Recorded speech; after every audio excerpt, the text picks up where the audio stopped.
တူရောဘုရားရဲ့ဆုံးလားဘယ်နဲ့ဘုရားနဲ့ဆုံးလား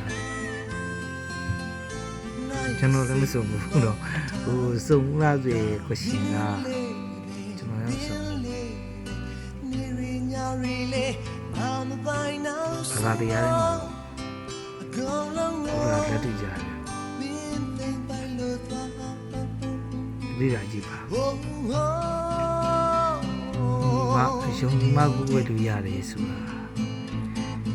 အယုံကြည်မှကိုယ်ဝေလူရတယ်ဆိုတာဘုရားဆင်းသက်တာဟိုကျန်တဲ့ဘာသာတရားမဆိုအောင်ကျန်တဲ့ဘာသာတရားလည်းကျွန်တော်လိလာခဲ့ပါတယ်ဘုရားဘာမှမလုပ်ဘူး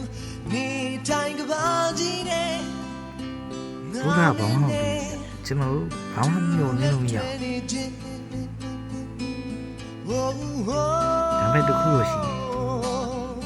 ရင်ကောင်းနေချက်ဘုရားကြီးကလည်းဘာမှတောင်းနေတယ်ခင်ဗျာကုလုံးမကူရတယ်ဆိုပြီးစကားကြီးအောင်လားဒါပေမဲ့စံရဝရိယဆိုရင်အဲ့လို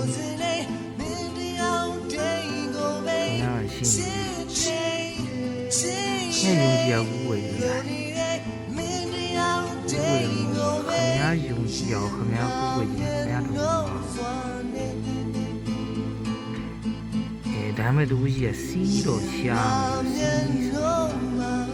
ဘာသာတရားကြီးစီးဝါးကြီးခမရရဲ့ယုံကြည်ခမရယုံကြည်ဆို6လမ်းကြီး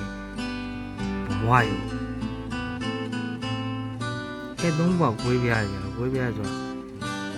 ခမရဘာသာတရားကိုပဲယူတည်ကိုင်းဆိုင်နေတယ်ဆိုရင်ခမရယုံကြည်တဲ့နာကိုခမရဒါလို့ရှင်ဒါမှကောင်းဘုရားဟောတယ်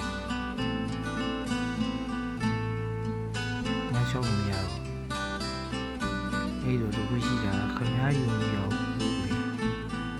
ခမရ6တဲ့နာမှာဘုရားရဲ့လမ်းပြမှုတွေသွားမလားရှားဘာသာတရားကြီးအောက်ကိုသွားမှာဒါပဲဝင်လာဒါမဲ့တူကြီးဘာသာတရားကြီးကောင်းပါလေရတော့ဒီလိုမရဒါမဲ့တူကြီးဘုရားကိုဝေတယ်လူသားတိုင်းအတွက်ဟော